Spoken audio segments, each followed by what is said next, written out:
네, 윤석열 대통령 탄핵 심판 선고가 하루 앞으로 다가오면서 정치권의 막판 여론전이 뜨거워지고 있습니다. 여야는 정반대 전망을 내놓고 있는데요. 국회 취재기자 연결합니다. 이재동 기자, 먼저 여당 분위기 어떻습니까?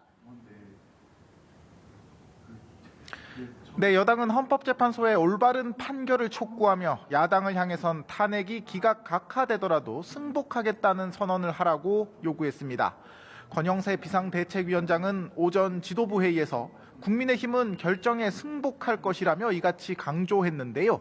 직접 들어보겠습니다. 비상계엄과 대통령 탄핵 사태를 통해서 시대에 맞지 않는 87 체제의 모순이 적나라하게 드러났습니다. 내일 헌재 심판 결과가 대통령 직무 복귀로 결정된다면 우리 당도 서둘러 적극적으로 개헌을 추진하겠습니다. 네, 결과 승복을 촉구하면서 윤 대통령 복귀 뒤 과제인 개헌 추진 의지를 부각한 것 자체가 기각이나 각하 결론에 대한 자신감으로 해석되는데요. 권성동 원내대표도 민주당은 사실상 불복을 선언하고 대중 봉기를 유도하고 있다며 이재명 대표의 대권 탐욕에 아부하는 충성 경쟁일 뿐이라고 비판했습니다. 장외 여론전도 이어지고 있습니다. 국민의힘 의원 50여 명은 헌재 인근에서 내일까지 48시간 밤샘 릴레이 시위에 돌입했는데요. 시위에 참가한 의원들은 당연히 기각 또는 각하될 것이라고 탄핵 심판 결과를 전망했습니다. 이런 가운데 국민의힘은 정부와 당정 협의회를 열고 산불 피해지에 조립주택 2,700동 설치, 주택자금융자, 긴급 생활안정 자금 지원 등 대책을 마련했습니다. 정부의 3조 원 규모의 산불 피해 복구 추경 편성을 요청하는 등 집권 여당으로서의 역할을 강조한 건데요. 여당 지도부는 내일 국회에서 함께 모여 선고를 지켜본 뒤 그 결과에 따른 당의 입장을 정리할 것으로 전망됩니다. 네, 민주당의 분위기는 어떻습니까? 네, 더불어민주당 이재명 대표는 윤 대통령 탄핵 심판 선고를 하루 앞둔 오늘 제주에서 열린 4.3 희생자 추념식에 참석을 했습니다.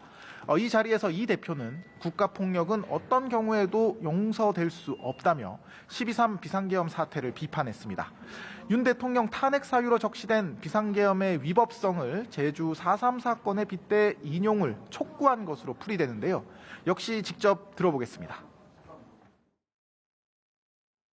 12.3 친위 군사 쿠데타 계획에는 약 5천 명에서 1만 명의 국민을 학살하려던 계획이 들어 있습니다.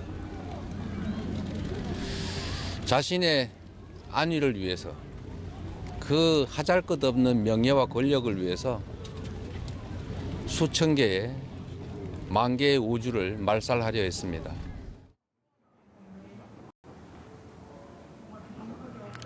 네, 민주당은 윤 대통령 파면을 촉구하는 막판 장외 여론전에도 총력을 쏟고 있습니다. 8대 0으로 탄핵안이 인용될 거라는 게 민주당의 예상인데요. 선수별, 상임위별로 의원들의 동시다발적인 파면 촉구 1인 시위와 기자회견을 이어가고 있고요. 저녁에는 헌재 인근에서 야5당 공동 집회를 연 뒤 시민단체 주도의 대규모 집회에도 참석할 계획입니다. 국회 일정 역시 탄핵 여론전에 초점이 맞춰져 있습니다. 본회의 긴급 현안 질의에 나선 한정혜 의원은 본격 질의에 앞서 헌법을 짓밟은 건 국민 이름으로 반드시 단죄해야 한다며 윤 대통령에 대한 파면을 촉구했습니다. 한편 이 대표를 비롯한 민주당 지도부는 내일 선고 당일 국회 비상대기를 이어가면서 선고 생중계 장면을 지켜볼 계획입니다. 지금까지 국회에서 연합뉴스TV 이재동입니다.